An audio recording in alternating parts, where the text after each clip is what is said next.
Hello, friends. Today we'll read Snowman Magic by Katherine Teagan, illustrated by Brandon Dorman.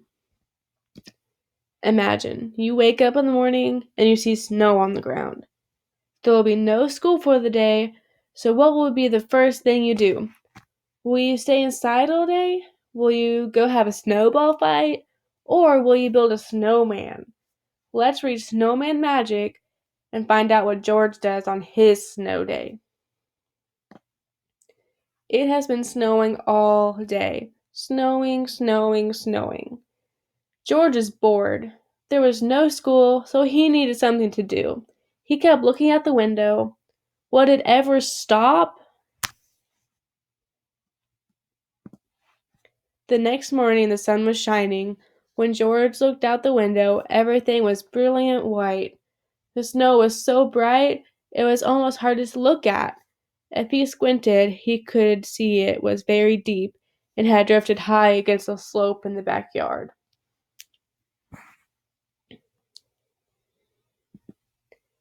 George put his warm socks on and his snow pants and his flannel shirt.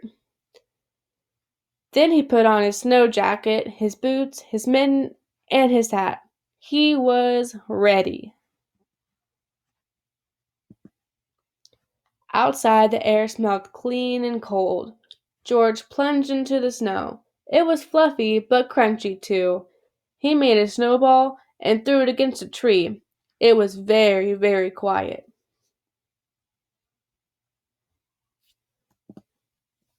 George took some snow and packed it into a ball. Then he started rolling the ball in the snow. The ball got bigger and bigger. When the ball got too heavy to roll, he stopped rolling it near the bottom of the slope. Then he started rolling a medium-sized ball. He put it on top of the big ball. Finally, he made a small ball for the top.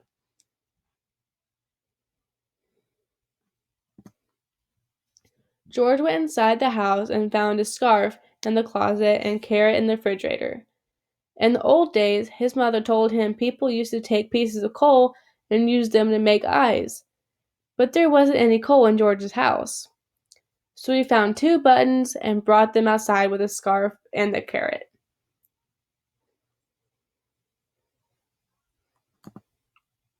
He carefully pushed the buttons into the small ball near the top. He stuck the carrot in the center. He found a few small twigs and used them to make a mouth. He wrapped the scarf around the top of the ball, between the top ball and middle ball. And he found 2 branches to stick into the sides of the medium ball. It was a perfect snowman. George turned his head. He thought he saw the snowman smiling at him. Could it be? Time for a snack, said George. He went inside the house and got 2 mugs of hot chocolate and some cookies. He put them on the snow table. Would you like something to eat? George asked. I don't drink hot chocolate, the snowman said, but a cookie would be nice. It was magic.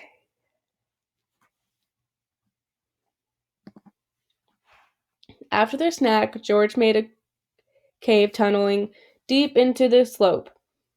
He piled up snowballs into the entrance. Then he threw a couple at the snowman.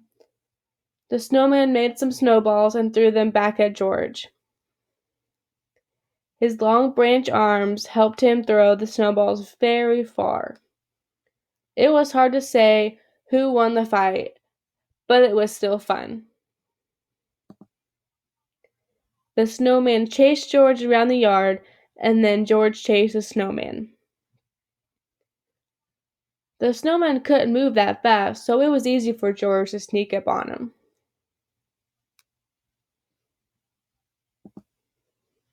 It was starting to get dark.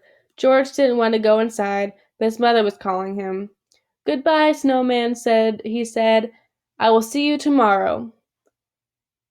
George thought he heard the snowman say, Good night. The next day it was warmer.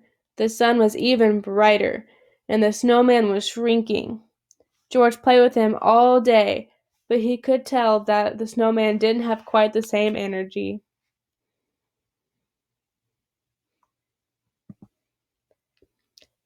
Then it was Monday. George had to go to school. It was another bright, warm day.